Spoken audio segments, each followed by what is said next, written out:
Main news this morning, in the UK and EU are set to sign a deal in a bid to tackle illegal migration and criminal gangs. Yes, under the deal, the government and the bloc's border agency Frontex will share intelligence and training programmes, as well as post liaison staff to coordinate with each other. Well, previously the Prime Minister promised to stop the boats as one of his 5 pledges, of course. Well, we're going to be joined by Home Secretary James Cleverly later on in the programme. But for now, let's speak to political commentator Peter Spencer. Good morning to you, Peter. Good morning to you both. So tell us a bit more. We're all in pink this morning. Tell us about this deal, then, in a bid to tackle illegal gangs. And have we heard this all before? Well, the Home Secretary will be signing a deal with Frontex, which is the EU border agency, later on today, which it is hoped will result in in something of a crackdown on illegal immigration from across the Channel into the United Kingdom. And I have to say there's a reasonable chance that they will succeed. It's worth bearing in mind here that already, thanks to British outreach to particularly the Albanians, they've managed to cut illegal immigration by over a third already.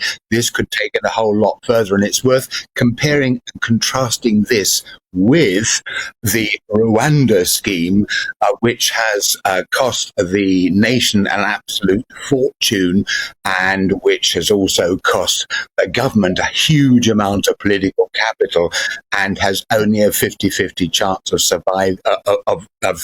actually happening anyway. There might be a little bit of Rishi Sunak wishing he'd gone along the closer links with the European Union route in the first place, but as it is, that's where he's going right now, and there's a very good chance it will actually bear considerable fruit. I mean, a lot of the focus, which will take some of the wind out of the Labour Party's sails, seems to be on a focus on the criminal gangs, which is something, of course, Keir Starmer's team have talked a lot about that they would tackle. Oh, absolutely right. I mean, yeah, this stuff doesn't just happen by chance. It's a very, very well organised scam, if you like. And the important thing is essentially, not to deal with the symptoms, but with the causes. And that takes us right back to the criminal gangs. And indeed, both Rishi Sunak and Keir Starmer are very much aware of that. And if Starmer gets to be Prime Minister, he will carry along on this route, as distinct from the Rwanda thing, which may or may not have happened. So I think the effect of all this will be to take quite a lot of the heat out of the controversy which surrounds illegal immigration as an entity. Peter, we've sent £232 million to France since 2014 to the end of last year to help to prevent illegal migration. This sounds like a similar sort of deal with the EU. What makes you think this is going to be different and this one's going to work? Well, I've come back to the simple point that already, thanks to this outreach between the British government and overseas players, we have already seen a marked reduction, over a third of illegal immigrants.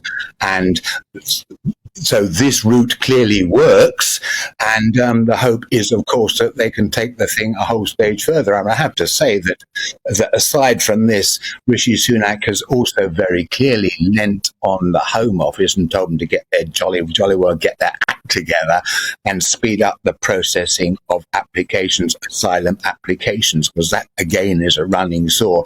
Vast numbers of people just sitting in hotels at taxpayers' expense or on places where locals don't want them to be, with their claims being processed not in a matter of weeks, which could probably well be done, but sometimes for well over a year, which of course costs the nation dear, and it makes the government look pretty stupid in that they can't actually organise something as straightforward and as obvious as this.